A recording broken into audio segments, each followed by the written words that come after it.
वसुदेव सुतं देवं कंसचाणूरमर्दनं देवकी परमानन्दं कृष्णं वन्दे जगद्गुरुं।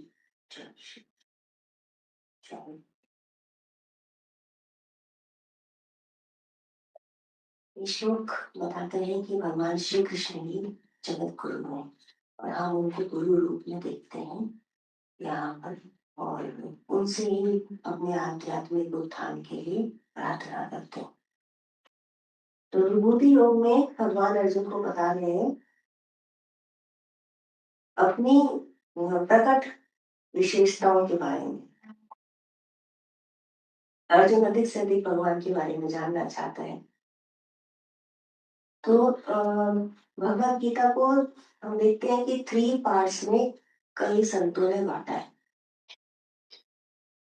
1 से 6 अध्याय 1 से 6 आ जाता है कर्म भाग, अध्याय 7 से 12 भक्ति, और 13 से लेकर के 18 तक ज्ञान। कर्म भक्ति और ज्ञान का एक मोटा मोटा विभाजन किया गया है यहाँ पर। 7 से 12 में भगवान अपने बारे में बता रहे, चैतन्य शक्ति क्या है, भगवान क्या है, परम परमात्मा क्या है। तो जब हम उसके बारे में जानते हैं तो भक्ति उठती है, प्रेम उठता है, विश्वास उठता है, श्रद्धा उठती है, और भक्ति ही अपने साथ ज्ञान और वैराग्य को ले आती है। यदि भक्ति प्रबल हो तो ज्ञान और वैराग्य धीरे धीरे अपने आप उठ जाता है। तो भगवान की बात सुन करके, उनका नाम लेकर के, उनको जान करके अपने आप अंतःकरण में श्रद्धा जन्म लेती। तो विभूति योग में यही अर्जुन और भगवान कृष्ण का संवाद चल रहा है कि अर्जुन उनके बारे में अधिक से अधिक जानना चाहता है। भगवान 7वें अध्याय में अपनी विभूतियों का संक्षेप में वर्णन करते हैं, फिर 9वें में वर्णन करते हैं। तो अर्जुन कहता है कि मुझे विस्तार से जानना है। और भगवान कहते हैं कि विस्तार से तो कितना बताया जा सकता है, तो अनंत है, तो मैं तुम्हें संक्षेप में बताता हूँ। और उसके बाद भगवान अपने विभूतियों का वर्णन करते हैं, जिनको अर्जुन ऐसे उन वचनों को पीता है जैसे अमृत वचन को ग्रहण कर रहा हो। तो अद्भुत विभूतियां हैं भगवान की।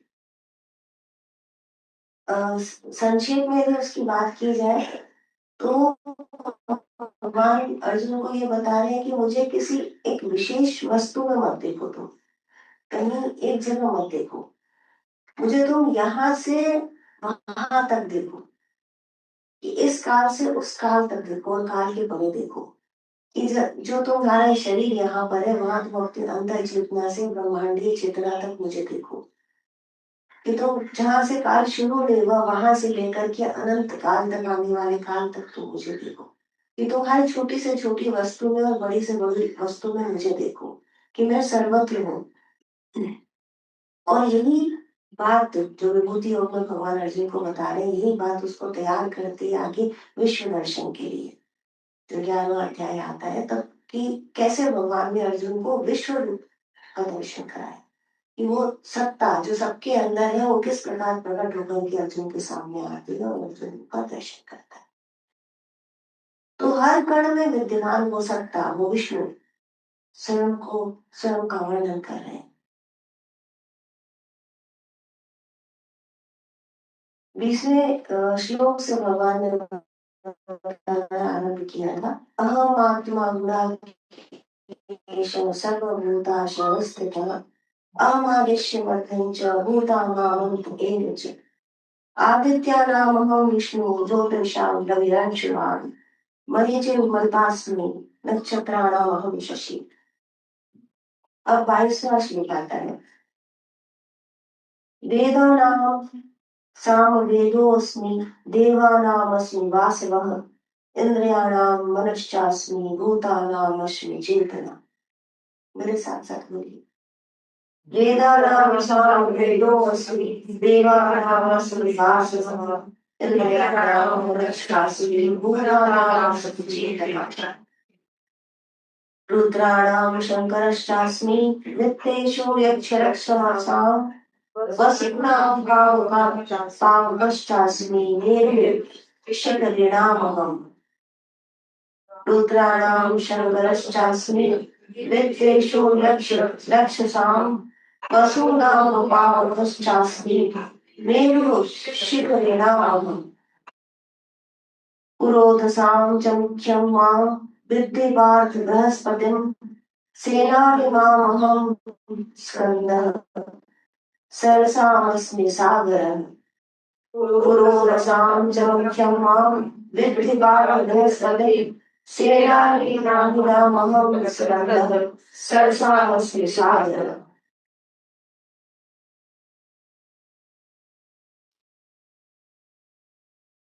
मधुसूदन सरस्वती जी बताते हैं, 22वें श्लोक का अर्थ करते हैं। मैं वेदों में सामवेद हूँ, देवों में वासव अर्थात इंद्र में हूँ, इंद्रियों में मन में हूँ और प्राणियों की चेतना भी मैं ही हूँ। एक श्लोक के 4 पार्ट होते हैं। एक पार्ट में भगवान कह रहे हैं कि मैं वेदों में सामवेद हूँ, देवों में वासव अर्थात इंद्र हूँ, इंद्रियों में मैं मन हूँ और प्राणियों की चेतना भी मैं ही हूँ।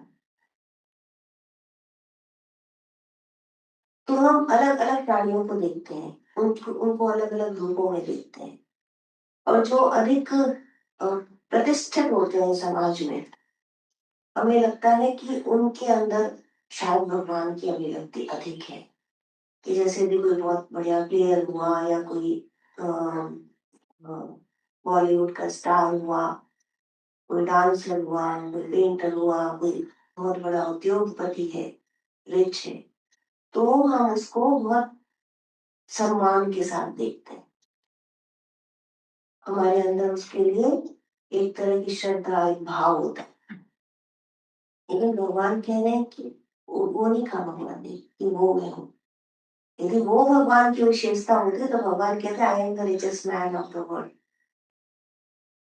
उन्होंने कहा मैं प्राणियों की चेतना हूँ, कि तुम्हारी जीवन शक्ति में है। यदि तुम चेतन हो, यदि तुम देख पा रहे हो तो वो शक्ति में हो। तो ये अंतर्निहित शक्ति है ना, ये बाहर से दिखाई नहीं दे, इसके माध्यम से देखा जा रहा है।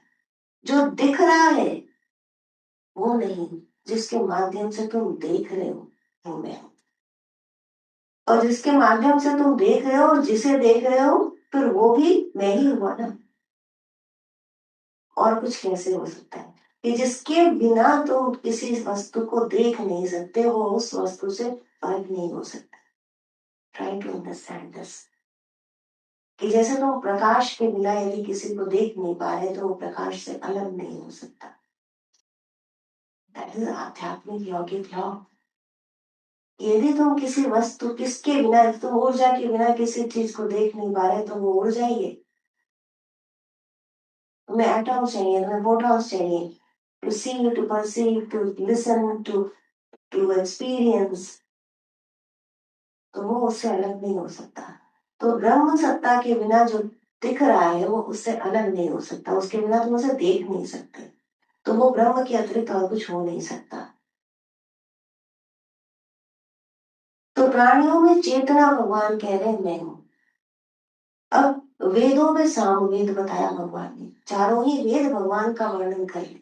वेदों के लिए कहा गया है कि वेद में जिसका वर्णन किया गया है वो भी भगवान, जिसके द्वारा किया गया है वो भी भगवान, जो उसे उसको पढ़ रहा है वो भी भगवान।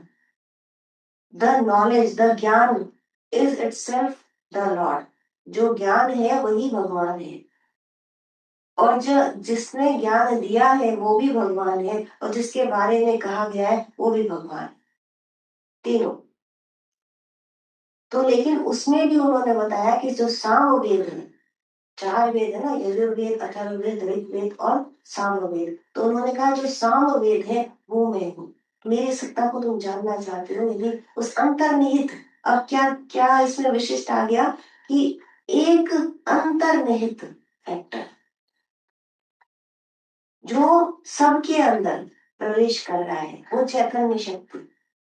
तो सभी वेदों में भगवान है, जैसे सभी प्राणियों में भगवान है। अब यदि चेतना की उन्होंने बात की तो जो शरीर बना है पंच तत्व से वो भी तो भगवान ही है, वो भी तो ब्रह्म ही है। लेकिन उन्होंने कहा कि तुम यदि मेरी विभूति को देखना चाहते हो, मेरे प्रभाव, मेरे अर्थ, मेरी विशेषता को देखना चाहते हो, तो मुझे जानना चाहते हो, तो चेतन शक्ति को देखो। तो वैसे ही यदि वेदों में तुम मुझे जानना चाहते हो तो साम वेद को पकड़ो। तो साम वेद क्या है? इसके अंदर म्यूजिक है, गायन है, इसके अंदर भाव है, तो रस है उसके अंदर। जो रस है वही रूपांतरण करने की शक्ति है। रस के बिना रूपांतरण नहीं होता। साम वेद में रस है, गायन है, साम वेद के साथ लय है। लय के द्वारा उसके अंदर समाहित हुआ जा सकता है और लय के माध्यम से रूपांतरित किया जा सकता है। तो यदि कोई ज्ञान केवल बुकिश लैंग्वेज है, कुछ है, वो नॉलेज पार्ट तक सीमित हो जाता है, वो परिवर्तन नहीं करता। लेकिन जो भगवत सत्ता है उसके अंदर परिवर्तन की शक्ति है, वो रूपांतरित करती है। तो साम वेद अनुभव प्रधान है। साम वेद के अनुभव को देवानामस्मि वासवा, जो इंद्र है, पता है हम क्या मिस कर रहे हैं? एक तो देखिए ये है कि जब हम नहीं जानते, जैसे एक स्टोरी होती ना कि एक व्यक्ति था और रोज जाता, बंजर खेत था उसके पास, रोज जाता अपने खेत पे, वापस घूम के आ जाता, बंजर है उसके अंदर, कुछ है नहीं, बहुत परेशान, बहुत रोता रहता था, गरीब हूँ अब क्या करूं। तो एक बार कोई ज्ञानी आए गाँव में, उनके पास गया कि मेरी सहायता कीजिए, बंजर खेत। तो बोले अच्छा चलो दिखाओ मुझे। गए वहां तो वो हंसने लगे, उसके खेत को देख के बोले अच्छा ठीक है, ठीक है, तुम्हारे लिए ये बंजर ही है, कोई बात नहीं, तुम इसे राजा को दे दो और राजा जो बदले में थे वो दे। उसने कहा ठीक है। तो राजा के पास गया, राजा ने उनको, उसने कहा कि ऐसे ऐसे खेत है। तो राजा ने देखा नहीं, राजा ने देखा कि राजा दयालु था, उन्होंने कहा ठीक है, गरीब आदमी है, तो अपने सैनिकों को कहा, मंत्री को कहा कि ठीक है दे दीजिए, इसको मूल्य दे दीजिए और खेत ले लीजिए। तो उसको मूल्य मिल गया, वो बड़ा खुश, मूल्य मिल गया, मूल्य मिल गया। अब जब मंत्रियों ने देखा तो वो राजा को बोले वो खेत बंजर नहीं है, वो तो चांदी सोने की खदान लगी हुई है, उस पर तो वो बिछा हुआ है, हीरे जवाहरात चांदी सोने, ऊपर से मट्टी है, पह गई है बरसों में, लेकिन नीचे तो सब कड़ा हुआ है। उसी वजह से वहां फसल नहीं हो रही, क्योंकि इतनी धातु है। तो बात वही है कि जो मिल जाता है आदमी उससे खुश हो जाता है, उसको तो द्रव्य मिल गया, वो उससे खुश हो गया, उसको पहचान उसी की।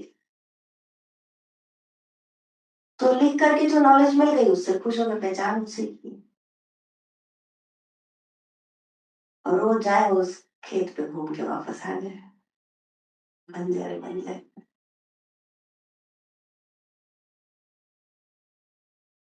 तो ज्ञानी की इतनी सी बात मान लीजिए, लिखना, क्लास में लिखना बंद करिए, रिकॉर्डिंग मिलती है, एज इट इज रिकॉर्डिंग मिलती है, एडिटेड नहीं होती है। एडिट हम केवल वही पाठ करते हैं जहां पर कुछ रुकावट आ जाती है ना कभी, सिर्फ वही एडिट करते हैं, as it is recording release होती है। उसको सुन करके फिर जितने नोट्स बनाने हैं बना लीजिए, ठीक है ना? याद रहेगा आगे से। भगवान बहुत उदार है, कृपालु है। तो भक्त का तो कल्याण ही करते हैं, वो जो द्रव्य मिला वो भी तो कल्याण ही। क्योंकि अभी कहा ना कि जैसे वेद में जो लिखा है वो भी भगवान है, जो उसका ज्ञाता है वो भी भगवान है, जिसकी बात की जा रही है वो भी भगवान। तो सामवेद अनुभव है। अब अनुभव को कैसे लिख करके जानेंगे? आ गई ना भाव चेतना पे बात, बात हो रही है भाव की, चेतना की, आप लिख रहे। अब इसको क्या कहा जाए कि क्या तो हम समझ नहीं पा रहे, क्या मैं समझा नहीं पा रही।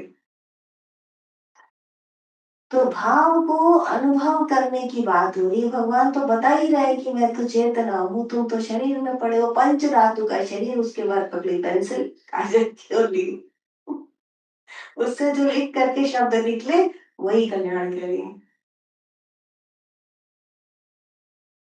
तो भगवान कह रहे नहीं, वो कह रहे रुको, जरा सा देखो, मेरी विभूतियों को देखो, मेरी विशेषताओं को देखो। तुम्हारे पास जो खेत है बंजर नहीं, तुमको मिल गया है इसलिए तुम्हें उसकी वैल्यू नहीं है। पर यदि तुमने धूल मिट्टी हटाई तो नीचे से तुम सोना चमकते हुए देखोगे। धूल मिट्टी किस पे पड़ी होती? जो सत्य होता है उस पे ही पड़ी होती। जिसको सत्य को देखेंगे ना तो वो छुपा हुआ होता है। जो सामने होता है एकदम, वो तो सेलिब्रिटीज कहते हैं उनको। वो तरह तरह के नकाब पहन करके सामने आते हैं, उनको सेलिब्रिटीज कहते हैं। और जो सत्य होता है उसको ढूंढना पड़ता है। तभी उसके कहते हैं ना, हीरे का पारखी तो जोड़ी होता है। बाकियों के लिए क्या है, वो धोबी का स्टोरी सुना होगा ना, कि वो हीरा लेकर के खूब कपड़े धोया करता था, रगड़ा करता था उस समय। तो ऐसे ही होता है। तो भगवान कह रहे हैं कि उसी हीरे को बताने का प्रयास कर रहे हैं। ये विभूति योग वही है, वही हीरा आपको दिखाने का प्रयास कर रहे हैं कि देखो, देखो कि जो तुमको सामने से प्राणी दिखाई दे रहा है, अभी यही बात कह रही थी ना मैं, कि सामने से जो दिखाई दे रहा है वो नहीं, उसके अंदर जो चेतना निहित है वो है। साम वेद का जो स्वर है, जो उसकी लय है, उसको पकड़ो, वो मैं हूं। और इंद्रियों में जो जो देवों में जो सर्वोपरि है इंद्र। इंद्र सर्वोपरि क्यों है? क्योंकि उसके अंदर एक संकल्प शक्ति है, उसके अंदर एक इच्छा शक्ति है। राजा है ना इंद्र, देवताओं का राजा माना जाता है। तो राजा कौन होता है? जो सबको संचालित कर सके, जो सबको केंद्रित कर सके। राजा के अंदर एक स्वामित्व, एक राजा तो होना चाहिए। राजा वही हो सकता है जो बाकियों के ऊपर राज कर सके। तो वो जो है वह मैं हूं। कि जो देवता अलग अलग तरह के जिनके पास में ताकतें होती, वो देवता होते। उन सब का जो राजा है इंद्र, वह मैं हूं। और संकल्प करने की शक्ति, धारण करने की शक्ति, रक्षा करने की शक्ति, दैट इज मी। और फिर क्या बताया कि जो इंद्रियां हैं, जो तुम्हारी इंद्रियां कौन सी है? ज्ञान इंद्रिया, कर्म इंद्रिया, जो बाहर जाती है तुम्हारी नॉलेज इकट्ठा करके लाती है, उनको प्रोसेस कौन करता है? मन। यदि मन ना चाहे तो उसको वो चीज ना सुने। जैसे यदि आप बहुत एंग्रॉस होकर मेरी बात सुन रहे हैं तो बाहर कोई सब्जी वाला टमाटर बेचेगा तो नहीं सुनेगा। लेकिन यदि टमाटर बेचने के वाले की बात सुन रहे हैं तो मेरी बात नहीं सुनेगी। तो मन जिधर गया वो सुना, है ना?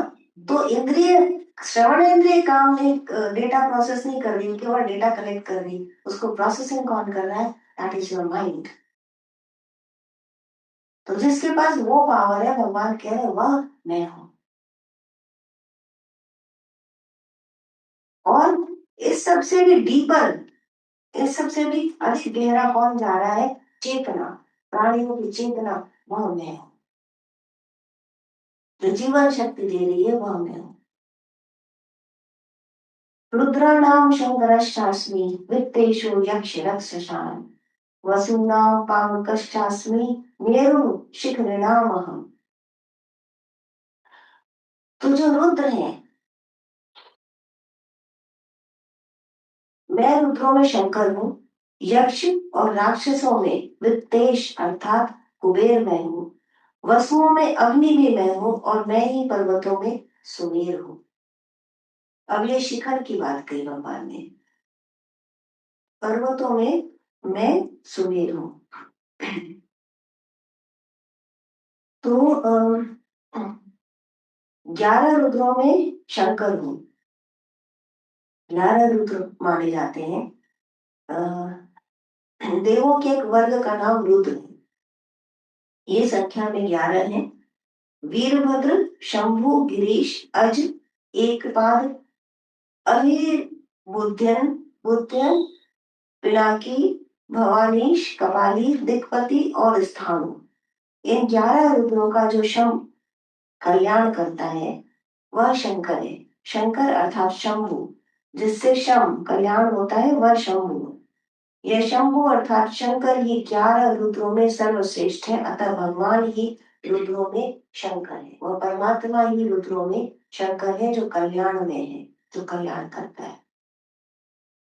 और वित्तेश जो है, जो यक्ष और राक्षस है, जिनके अंदर क्रूरता की शक्ति है और जिनके अंदर सामर्थ्य है, उन सब के अंदर जो कुबेर है उसको धन का अधिष्ठाता माना जाता है।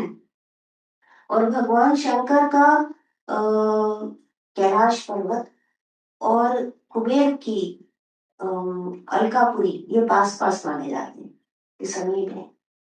तो इनको देखिए कि सब शिखर के ऊपर स्थित है। वैसे ही मेरु पर्वत है, जो भगवान ने बताया कि जो सुमेरु मेरु है, शिखरों में जो मेरु है सुमेरु, वह मैं हूं। तो वह सुमेरु पर्वत भी भगवान स्वयं को बता रहे हैं। और वसुनाम पावकश्चास्मि, देवों के एक वर्ग का नाम वसु है, ये संख्या में 8 है। ध्रुव, अध्वर, आप, सोम, अनल, अनल, प्रत्युष और प्रभास, इन 8 वसुओं में अति तेजस्वी अनल पावक अग्नि है, अतः भगवान वसुओं में अग्नि है। अब अग्नि की ज्योत में भी एक जो विशेषता है अग्नि में, कि ये ऊपर की तरफ जाती है। जगत में जितनी भी चीजें हैं उनको आप छोड़िए तो वो नीचे गिरती है, लेकिन एक अग्नि है जो ऊपर की तरफ जाती है, तो शिखर की तरफ जाने वाली है अग्नि। तो ये सब शिखर की बात हो रही है, जितनी भी बात हो रही है, रुद्र है, शंकर और कुबेर और अग्नि और सुमेरु पर्वत, ये सब शिखर की बात हो रही है कि जो शिखरों में जो विशिष्ट है वह मैं हूं। और यहाँ पर एक सत्य यहाँ पर और भी है, जिसके ऊपर अधिक ध्यान किया जा सकता है, चिंतन किया जा सकता है। वह यह है कि यह सुमेरु पर्वत ही वह पर्वत है जिससे सागर मंथन में प्रयोग किया गया था। इसी पर वासुकि नाग की रस्सी बना करके एक तरफ देवता और एक तरफ दैत्य खड़े हुए थे। सागर मंथन की प्रक्रिया हुई थी, जिसमें भगवान विष्णु ने कच्छप कूर्मा अवतार धारण करके नीचे की तरफ आधार दिया था सुमेरु पर्वत को, और उस मंथन के द्वारा अमृत और विष प्रकट हुए थे। तो ये वही सुमेरु पर्वत है जिसे भगवान कह रहे हैं कि यह भी मैं ही हूं। तो भगवान की विशेषताएं देखिए, उनकी अद्भुत शक्तियों को देखिए। पुरोधसाम च मुख्यम माम विद्धि पार्थ बृहस्पतिम, सेनानीनामहं स्कंदः सरसामस्मि सागरः। यहाँ भगवान बता रहे हैं कि मैं जलाशयों में सागर हूं। हे पार्थ, तो मुझको पुरोहितों में मुख्य बृहस्पति जानो। मैं सेनानियों में स्कंद हूँ और जलाशयों में मैं सागर में ही हूँ। अब जो जलाशय है वो खोदे हुए जलाशय या रुके हुए जलाशय, बहता हुआ नहीं होता। सागर और नदी में फर्क होता है कि नदी बहती हुई होती है, एक स्थान से दूसरे स्थान को बहती हुई जाती है, उसका एक उद्गम होता है और उसका एक अंत होता है। तो यहाँ से निकलती है नदी और वहां प्रवेश करती है, लेकिन सागर जहाँ है वहां है। तो ये स्थायित्व का सूचक है। अब ज्योतिषियों में पुरोहित बृहस्पति, स्थायित्व, गुरुत्व, गुरु भी कहते हैं ना बृहस्पति, गुरुत्व, स्थायित्व, तो वह मैं हूं। और सेनानियों में स्कंद, स्कंद, फिर अब इसके स्कंद के अलग अलग अलग नाम है। इसको कार्तिकेय भी कहा गया है, इसको मुरुगन कहते हैं, साउथ में इनकी पूजा करते हैं। तो उनके सभी नामों को आप देखिए कि जितने भी कृतिकाएं हैं उनसे जो कार्तिकेय है यह निकलता है, उनमें प्रमुख। जो मुरुगन है वह युवा, तेजस्वी और सेनानी, जो सबको ध्वस्त कर दे। और स्कंद जो स्थिर है। एक बात, इंद्र सब राजाओं में श्रेष्ठ है, अतः इंद्र का पुरोहित बृहस्पति जो सब पुरोहितों राज पुरोहितों में मुख्य श्रेष्ठ है, तो मुझको ही जानो। सेनानियों अर्थात सेनापतियों में देव सेनापति स्कंद गुह स्वामी कार्तिकेय मैं हूँ। जलाशयों, देवताओं के खोदे हुए जलाशयों में सागर, सगर के पुत्रों द्वारा खोदा हुआ जलाशय भी मैं ही हूँ। तो जो भी कुछ ऐसा है जो स्थायित्व को दिखा रहा है और एक तरह के गुरुत्व को दिखा रहा है, सागर में देखिए गुरुत्व है, गहराई है, स्थायित्व है। ऐसे ही कार्तिकेय, भगवान कार्तिकेय में इसी तरह से बृहस्पति में जो पुरोहितों में मुख्य,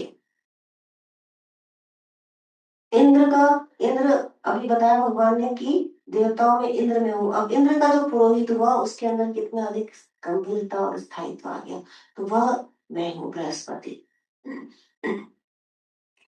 तो जो गुरु है, गुरुओं के गुरु है, वह मैं हूँ।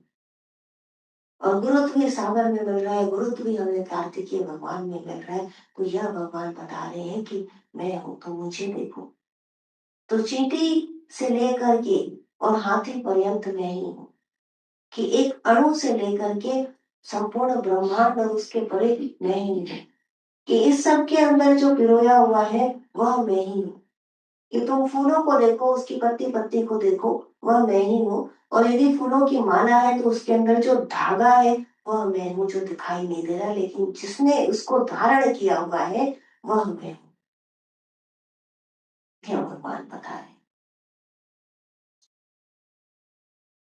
तो अब ये दिखाई नहीं देता। जैसे जब हम बात करते हैं कि उसको देखिए जो सबके अंदर है, वह एक है, वह एक है, बार बार हम अद्वैत की बात करते हैं।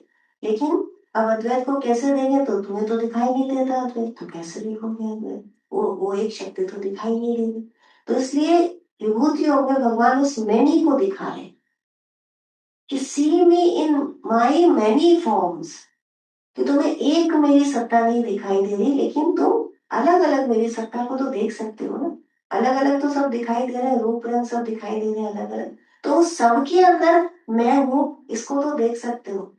तो इस तरह तुम अनेक को देखो, और जब तुम उस अनेक को देखना सीख जाओगे, अनेक के अंदर मुझे देखना सीख जाओगे, तब एक दिन तुमको उस मेरी सत्ता को, तुम सबके अंदर एक सत्ता को तुम देख पाओ।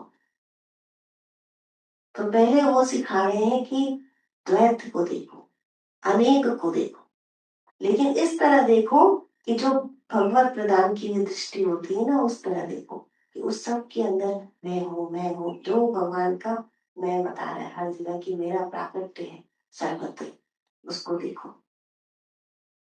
अब इस बात को यदि ज्ञान के माध्यम से नहीं समझ में आ रही, क्योंकि ज्ञान के माध्यम से कब समझ आएगी, जब उसके संग वैरागी जुड़ा होगा। ज्ञान अकेला नहीं चलता। ज्ञान के संग हमेशा पार्टनरशिप होती है वैराग्य की। नॉलेज मिल जाएगी, बिना वैराग्य के नॉलेज मिल जाएगी। आप बहुत ही लर्नड नॉलेजेबल पर्सन हो सकते हैं, आपने वेद वेदांत पढ़े हो सकते हैं, लेकिन गुणा नहीं होगा, क्योंकि गुणने के लिए चाहिए होता है वैराग्य, असक्त अनासक्ति भाव, कि जुड़ाव ना हो किसी भी चीज से। अभी जैसे द्वैत की बात कर रहे थे, तो द्वैत के संग द्वंद नहीं है। जो ज्ञानी है, जो वैरागी है, उसका द्वैत के संग कोई द्वंद नहीं है। उसके लिए द्वैत अप्रासंगिक है ही नहीं, मौजूद ही नहीं, कोई द्वंद नहीं। द्वंद उसके संग होता है जो होता है, जब है ही नहीं तो उसके संग द्वंद कैसे। तो वहां पे वैराग्य चाहिए होता है ज्ञान के साथ। अब यदि वैराग्य नहीं, जो साधारण गृहस्थ होते हैं, जो साधारण मनुष्य होते हैं, उसमें वैराग्य नाम नाम पता होता है, बस वैराग्य शब्द पता होता है, उसका अर्थ नहीं पता। तो अब वो क्या करे, वो भगवान को कैसे पाए, तो फिर वो भक्ति कर सकते हैं। भक्ति के माध्यम से उसको देख सकते हैं, उसको जान सकते हैं। थोड़ा बहुत घंटी बजाने वाली भक्ति धीरे धीरे यदि आदमी प्रयास करता रहता है तो उन्नत भक्ति में परिवर्तित होने लगती है, और वहां से धीरे धीरे ज्ञान आने लगता है, वैराग्य आने लगता है। कैसे आने लगता है, कि भगवान का आकर्षण होता है तो संसार का आकर्षण छूटता है। कृष्ण का तो अर्थ ही है, जो आकर्षित करे वह कृष्ण। तो वो अपने पाश में ऐसा बांधता है कि वो संसार से छुड़ाता है। अब अभी आप यहाँ आए हैं तो कुछ तो आकर्षण होगा ना, तो अपने संसार से, घर से छूट के आए ना, तो यही वैरागी है ना। धीरे धीरे धीरे धीरे ये वैराग्य बढ़ जाएगा, तो उसमें चिंता करने की कोई बात नहीं है। तो ऐसे ही धीरे धीरे, तो अब इसको भक्ति के माध्यम से देख लेते हैं कि ये जो ये कह रहे हैं, ये क्या जार्गोन है, ये सब समझ में नहीं आ रहा। क्या वीरू है, क्या सुमेरु है, और क्या कितनी तरह की बातें कह दी। भगवान ने भी कह दी, और यहाँ तो माँ ने भी कह दी अलग अलग तरह की बात। इसको लिखते तो शायद समझ में आता, लिखने भी नहीं दिया। तो अभी अभी क्या करें? तो वे एक काम करिए, ज्यादा ज्यादा सोचने समझने की आवश्यकता नहीं है, जिसमें कि भगवान की भक्ति करिए कि तुम हो मेरे जीवन में, तो और कुछ हमें नहीं चाहिए। तो अब वो भक्ति का भी थोड़ा सा तरीका हम सीख लेते हैं कि भक्ति करें, भगवान की पूजा करें, भक्ति करें, तो वो भी ले जाती है जहां तक आप जाना चाहें, वहां तक वो भी ले जाती है भक्ति। ऐसा नहीं कि भक्ति लेके नहीं जाती। तो अब जैसे अभी तो ये तो बात हो रही थी, तो निराकार की बात हो रही थी। निराकार की बात कैसे हुई कि हर आकार के अंदर वो चेतन शक्ति दिख गई, तो निराकार हो गई ना। जैसे अब यदि हमारे अंदर जो आत्मा है, जो चेतन शक्ति है, उसका एक आकार होता, मान लीजिए उसका एक आकार होता। अभी आप कितने बड़े हैं? 5.5 फीट के हैं, और आप मान लीजिए 70 किलो के हैं, तो आपके अंदर वो फिट हो रही है। अब दूसरा व्यक्ति जो 4 फीट का है और 50 किलो का है, उसमें कैसे फिट होगी वो आकार? और जो छोटा बच्चा अभी पैदा हुआ, उसमें कैसे फिट होएगा वो आकार? और यदि उसके अंदर फिट हो रहा है, तो आपके अंदर तो बहुत छोटा पड़ जाएगा। तो इसका मतलब कि उसमें आकार नहीं है ना? ऐसे समझ में आएगी बात। अब यदि उसके अंदर गुण होता, तो वो पर्वत का गुण होता, तो पर्वत में फिट होता। अभी आगे भगवान बताएंगे कि अब इसमें भी बताया कि जलाशयों में सागर हो, तो यदि पर्वत का गुण होता, तो वो सागर में कैसे फिट होता? और सागर का गुण होता, तो वो इंद्र में कैसे चला गया, और मन में कैसे आ गया? तो अलग अलग तरह की बातें हो रही। तो इसका मतलब कि उसमें किसी एक टाइप की कैरेक्टरिस्टिक नहीं है। तो किस टाइप की है? तो किसी भी टाइप की नहीं है, क्योंकि यदि कैरेक्टरिस्टिक होती तो इसमें होता, तो इसमें नहीं होता, इसमें होता तो इसमें नहीं होता। तो इसको कहते हैं निर्गुण। ठीक है। तो अभी हम बिना आकार के हुए, बिना गुण के हुए, ये तो हो गई निर्गुण निराकार की बात, तो ये तो हमारी बुद्धि में आ गई। तो अब हम आ जाते हैं वहां से सगुण साकार पे। कैसे आ जाते हैं हम? अभी हिंदू धर्म की इसके लिए बड़ी आलोचना की जाती है कि मूर्ति पूजन है। तो लेकिन मूर्ति पूजा की जो कमियां हैं, कि वो बांध देता है, वो दिमाग को छोटा कर देता है, संकीर्ण कर देता है। यदि हम उस, वो तो प्रैक्टिस से बन जाने वाली रूढ़िवादिता है, उसको छोड़ दीजिए, तो हम देखते हैं कि वो इतना विस्तार है इस सनातन पद्धति का, जैसे विभूति योग का है, कि हर एक के अंदर हर एक की पूजा की जा रही है। नदी की पूजा की जा रही है, चांद की पूजा की जा रही है, सूरज की पूजा की जा रही है, पर्वतों की पूजा, पेड़ों की पूजा, सबकी तो पूजा करें। उसके अंदर हम उस सत्ता को देख रहे हैं। समझ रहे हैं आप? सनातन धर्म उस सत्ता को देख रहा है, उस चेतन शक्ति को देख रहा है।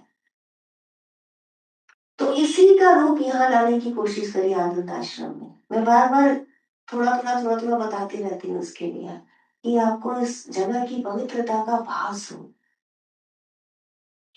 कि एक चैतन्य रूप बाहर, जहां पर कुछ नहीं है, एक दिया जलता है कभी कभी, एक चैतन चेतना, एक चैतन्य शक्ति, एक इस हॉल में निराकार भगवान का रूप, जहां पर सब भगवान की आराधना कर रहे हैं, ओम का स्वरूप ओंकार का। एक उस हॉल में जहां पे गुरुओं का आविर्भाव है, उनका वाहन है, अनेक ऐसे गुरुओं का जो ब्रह्म ज्ञानी है। और उसके बाद एक सगुण सत्ता, सगुण साकार भगवान की स्थापना, कि तुम किसी भी लेवल पे हो, तो उसकी आराधना के अधिकारी हो। कि तुमने यदि जीव रूप में जन्म लिया है, तो तुम प्रार्थना कर सकते हो। ऐसा नहीं है कि जिसको समझ नहीं है निर्गुण निराकार की, वो भगवान की आराधना नहीं कर सकता, कर सकता है। बस अपने मन में सच्चाई ले आओ, अपने मन में समर्पण ले आओ कि झुको तो एक जगह झुको, 10 जगह सर को मत झुकाओ, तुम बिखर जाओगे।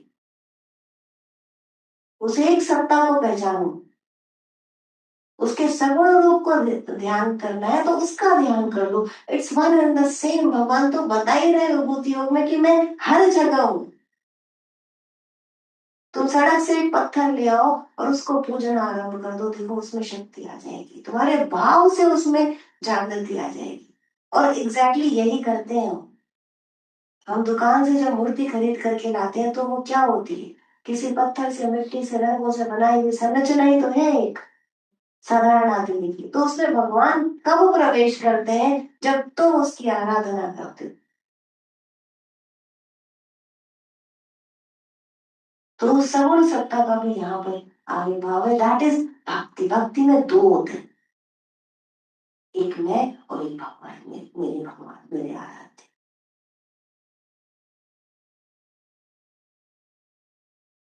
तो आप और आपके आराध्य आप ही का स्वरूप है।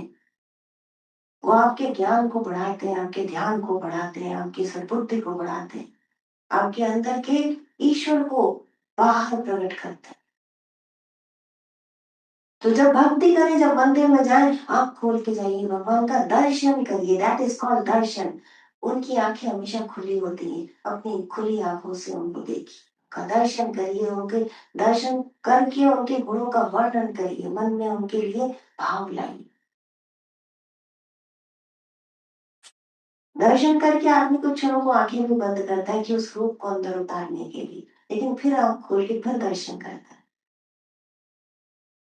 दर्शन करिए तो सच्चाई के साथ, भोग लगाइए तो सच्चाई के साथ। भोग क्यों लगाते हैं, क्योंकि प्रसाद पाने के लिए।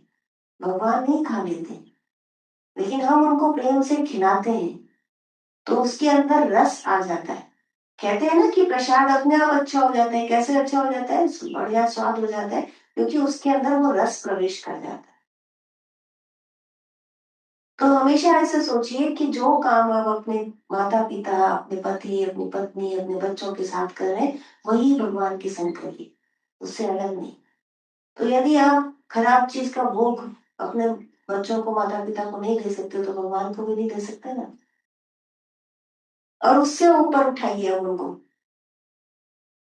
कि जो शुद्ध है केवल उसका भोग लगता है, केवल वो चढ़ता है भगवान पे। ध्यान रखिए, भक्ति करें, पूजा करें, भगवान को तो ना लगे, ये इससे दोष लगता है यदि आपने चढ़े हुए फूल भगवान को अर्पित किए। कई जगह मैंने देखा कि बहुत सारे फूल आ गए घर में, किसी ने बुके दे दिया, कुछ दे दिया, तो ले जाके मंदिर में चढ़ा दिया, गुरुओं को समर्पित कर दिया। No, that's a complete no. फूल एक बार चढ़ता है, एक बार चढ़ता है, दोबारा नहीं चढ़ता। प्रसाद केवल एक बार लगता है, दोबारा नहीं लगता। आपने जो बनाया उसमें से यदि आपने खा लिया, तो आपने सोचा हमने तो चम्मच से निकाल के खाया, अब जो बाकी का बचा हुआ कढ़ाई में, उसका तो हम भोग लगा सकते हैं, नहीं लगा सकते। तो इन बातों का ध्यान रखिए कि जब भोग लगाए, जब पूजा करें, शुद्धता हो, सात्विकता हो, नहा के करिए, वस्त्र बदली करके करिए, शुद्ध आसन पर बैठिए। आपके हृदय में नहीं, आपके शरीर भाव में भी शुद्धता होनी चाहिए यदि आप भक्ति कर रहे हैं, पूजा कर रहे हैं। तब उसके अंदर उस चेतन शक्ति का दर्शन होगा। शुद्धता अनिवार्य है। आप भगवान की तरफ मंदिर में पैर करके नहीं बैठ सकते। अब देखिए यहाँ पर फर्क आता है कि ज्ञान ज्ञान है, यदि निराकार निर्गुण की बात हो रही है, तो हम कह सकते हैं कि हम कहाँ पाँव करें, सर्वत्र तो भगवान है, हमारे पैरों में भी तो भगवान है।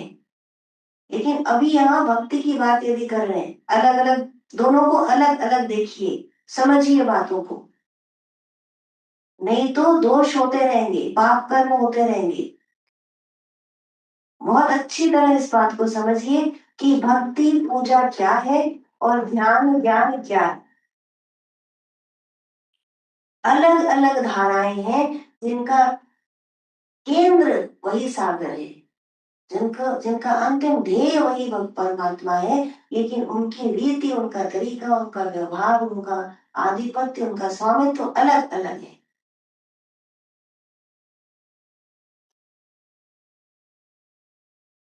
तो आप श्रीनाथ जी की तरफ पांव करके नहीं बैठ सकते, आप उन्हें अशुद्ध भोग नहीं लगा सकते। आपको वहां दर्शन करिए, उनका आनंद लीजिए, उनकी सत्ता का उनका वर्णन करिए, और ध्यान करना है, इधर आके ध्यान करिए, वहां बैठ के आनंद लीजिए और ध्यान इधर आके करिए।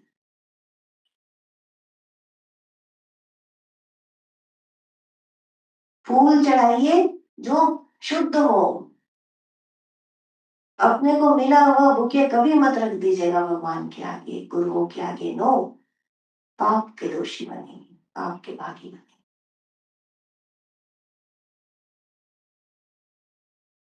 आपको मिला हुआ गिफ्ट आप भगवान पर नहीं चढ़ा सकते। यदि आपको किसी ने कोई साड़ी भेंट करी है या वस्त्र भेंट किए हैं, वो आप पंडित को, पुजारी को, भगवान को नहीं चढ़ा सकते। जो स्वयं अर्जन करे केवल वही चढ़ाया जाता है।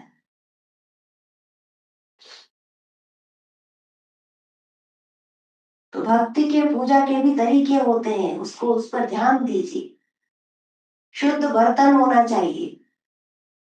भगवान के यदि आप घर में रोज भोग लगाते हैं, बर्तन अलग करिए। जिसमें आप खाते हैं उसमें आप भगवान को नहीं खिला सकते।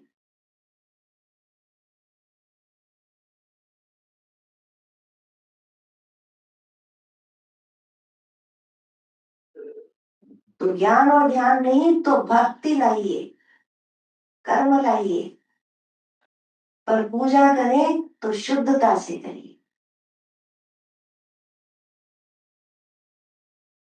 और फिर देखिए आपके जीवन में कैसे मिठास उतरती है। थोड़ा एफर्ट करना पड़ता है ना इन चीजों के लिए, और एफर्ट करना पड़ता है तो क्या क्या मतलब है, उसमें समय भी लगेगा और आपको उसके लिए सब कुछ लगेगा। धन भी लगेगा थोड़ा बहुत, तन भी लगेगा थोड़ा बहुत, और समय भी लगेगा थोड़ा बहुत। तब क्या होगा, अब आप भगवान से जुड़ने लगेंगे, उस कृष्ण का, किसी भी परमात्मा को, चाहे आप शिव भक्त हो तो शिव का आपके अंदर, और उनसे आपका जुड़ाव होने लगेगा। क्योंकि अभी आपका परिचय नहीं है। जैसे कोई किसी दंपति की यदि संतान नहीं होती, वो अनाथालय से गोद लाते हैं बच्चा, तो आते ही उसके संग मोह नहीं हो जाता। जैसे जैसे माँ उसका काम करती है, जैसे जैसे उसकी सेवा करती है, वैसे वैसे उसके संग प्रेम होता है। और कुछ समय के बाद, सालों बाद यदि आप देखिए तो बच्चे और माता पिता एक जैसे शक्लें भी मिलने लगती है। ये भाव से होता है, ये सेवा से होता है। तो भगवान भी उसी तरह है, आप उनको बाहर से लेकर के आए, आपकी पहचान नहीं है उनके संग, समय व्यतीत करिए उनके संग। यदि भक्ति है तो समय व्यतीत करिए,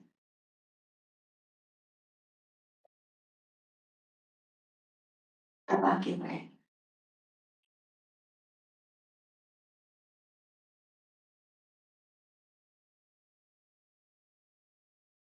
मुझे बहुत अच्छा लगा जब नीलिमा और पीयूष जी यहाँ आए आश्रम पर अपनी एनिवर्सरी के दिन। ये आश्रम है, यहाँ भगवान का सगुण रूप भी है, यहाँ निराकार सत्ता भी है, यहाँ गुरु भी है।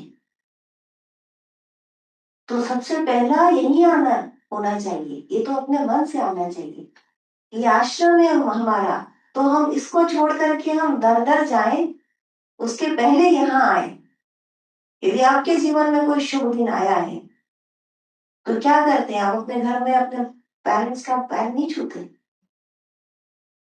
अपने माता पिता को पैर नहीं छूते। नहीं छूते तो कोई बात नहीं, फिर तो कुएं में ही दोष है। और यदि ऐसा करते हैं तो उसके बाद यहाँ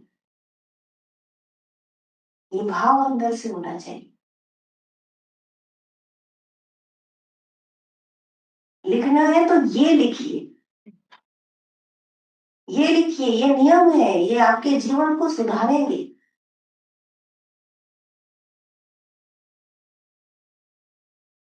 क्योंकि ज्ञान और ध्यान की जमीन यही है, ये शुद्धता, ये भक्ति, ये पवित्रता, ये कर्म, इसकी जमीन पे ध्यान और ज्ञान खड़ा होगा, उसके बिना नहीं खड़ा होगा।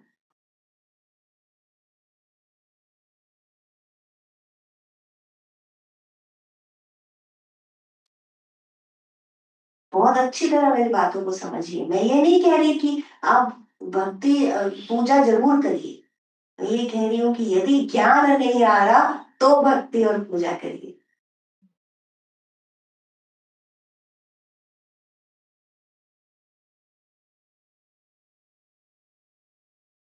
मान लीजिए उस गुरु को, मान लीजिए उस परमात्मा के सगुण स्वरूप को, जिसके लिए आप नित्य प्रति आते हैं यहाँ पर, लेकिन अपने बर्थडे और अपनी एनिवर्सरी पे कहीं और जाते हैं। हुआ ना विरोधाभास? परीक्षा हुई आपकी श्रद्धा की।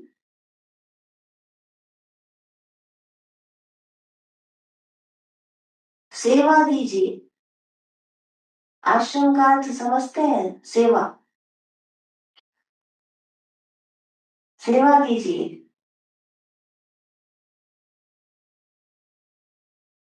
यदि कह के सेवा कराई तो फिर तो आप पेड सर्वेंट हो गए। नहीं, उससे आपकी आपकी भक्ति नहीं बढ़ेगी, उससे आपका ज्ञान ध्यान नहीं बढ़ेगा। सेवा होती है, अंतर से आती है।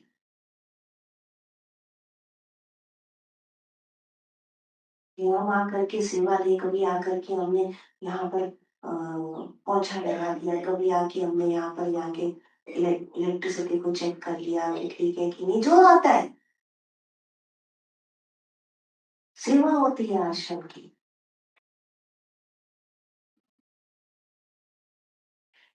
ये सब इसी का पार्ट है, ये सब अलग से कुछ नहीं है, ये इसी का पार्ट है।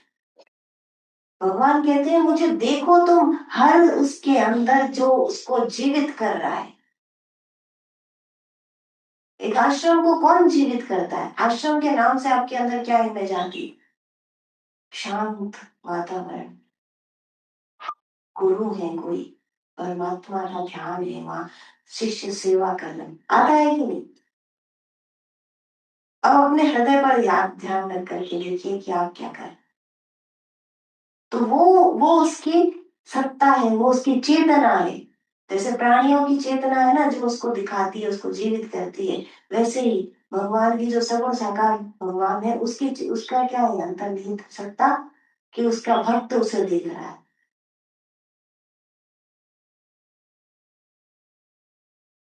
आश्रम की शक्ति क्या है? कि उसके शिष्य उसकी सेवा कर रहे हैं।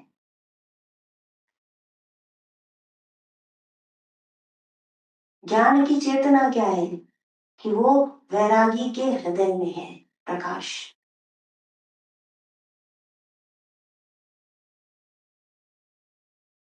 ध्यान की चेतना क्या है? वो स्थिर है, ऐसे, नो मूवमेंट।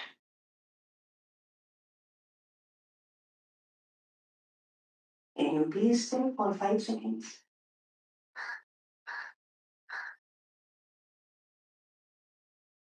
वो हिले नहीं, वो टिके नहीं, कभी नहीं।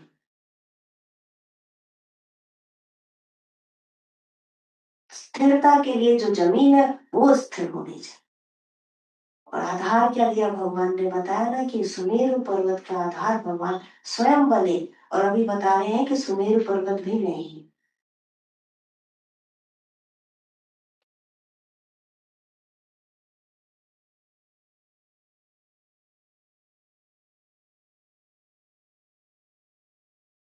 भगवान बहुत कृपालु है, दयालु है। जो नहीं जानता उसके ऊपर उनकी विशेष कृपा होती है उनकी। जैसे छोटा बच्चा होता है ना, उसमें माँ की विशेष कृपा होती है कि ये अभी चलना नहीं जानता तो उसको चलना सिखाती है। अक्षर ज्ञान नहीं होता तो टीचर लोग क्या कर, हाथ पकड़ करके बच्चे को लिखना सिखाते हैं। पर जब लिखना आ जाता है, बच्चा बड़ा हो जाता है और फिर गलती करती है तो एक चैप्टर भी पढ़ता है, होता है ना। तो जब ज्ञान आ जाए तब यदि गलत करते हैं तब भगवान नाराज भी होता है। पर यदि अभी अच्छी बात है, हम प्रिविलेज्ड है कि हमें अभी ज्ञान नहीं, तो वो नाराज नहीं, हाथ पकड़ के चलना सिखाते हैं भगवान।